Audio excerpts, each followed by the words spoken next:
This video will describe the contents of the Business Valuation Report, one of 6 reports provided by the Fiscal Checkup software. The focus of this report is to calculate the value of the business using multiple methods and validate the results. The first page provides background and documents changes to the financial statements. The first paragraph explains our approach to a financially driven valuation, including the valuation methods that will be used. Some businesses need to make adjustments to the financial statements to arrive at a more accurate valuation. These adjustments are documented using the input wizard.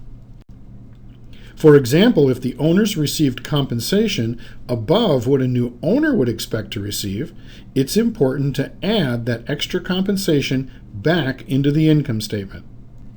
If assets on the balance sheet do not reflect their true fair market value, then adjustments need to be made to accurately calculate the book value of the business.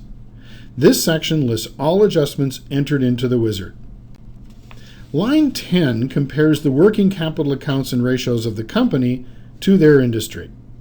If the company has more working capital than is normal for their industry, the current owners should receive this amount in addition to the value calculated over the next several pages. So if the value in line 10 is positive, it needs to be added to the final valuation. If it's negative, the new owners might discount the value of the business to allow for sufficient working capital. Based on the adjustments that were listed, an adjusted income statement is provided at the bottom of the page. Note the EBITDA before and after adjustments. Page 2 documents how the appropriate discount rate was calculated and applies it to the different valuation methods. The first section explains the methodology to arrive at a company-specific discount rate, which will be used in several of the calculations. Fiscal Checkup uses a combination of public rates in addition to using a company-specific V or viability rating that was described in detail in the executive summary and industry comparables reports. The discount rate is then the sum of the 3 components above, adjusted for a growth rate which is capped at 5%. The final capitalization rate is the difference between the discount and growth rates. The lower the capitalization rate, the higher the business valuation. In order to calculate the value of the business using the discounted cash flow method, Fiscal Checkup needs to calculate the owner's discretionary cash for 5 years.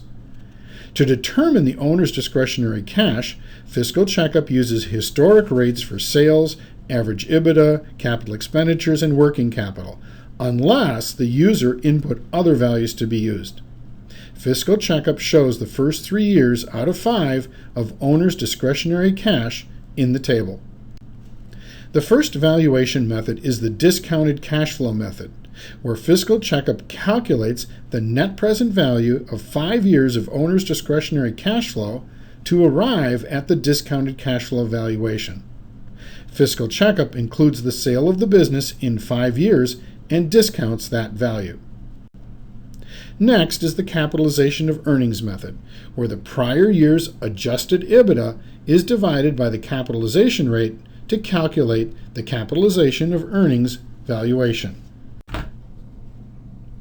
The market selling comparables method uses 3 different methods to arrive at a market-based valuation: EBITDA, book value, and earnings. The industry averages listed on line 41 are published data from public companies that have sold within the same industry. It's generally accepted that there's an approximate 30% discount for private companies to compensate for their lack of liquidity of ownership units. The weighted multiples are simply the product of the 2 numbers above.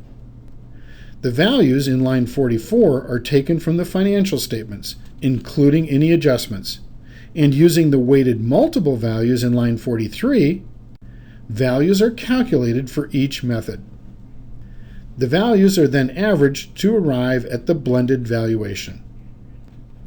Page 3 takes the calculated values and determines a financially driven estimate of total business value.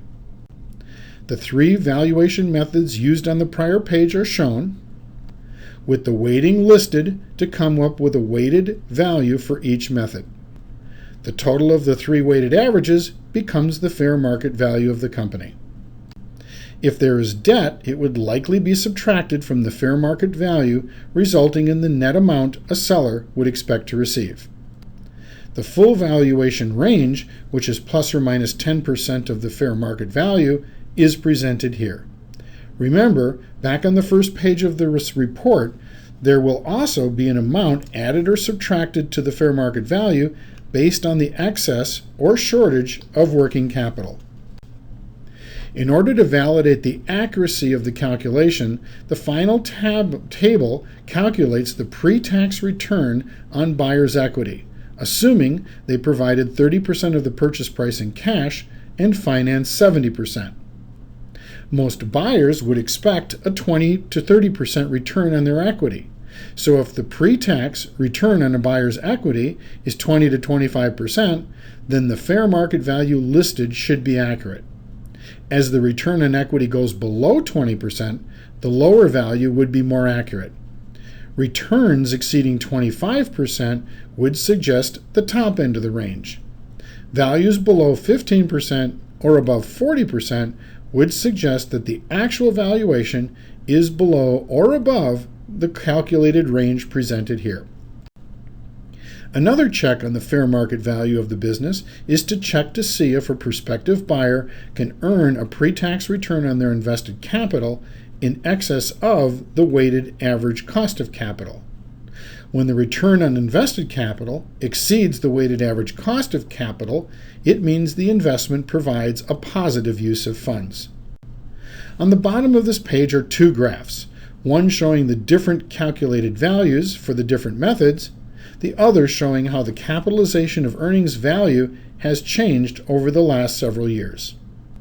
For each report, there is the ability for the user or business advisor to add comments. If any were entered, they are listed on the final page of this report.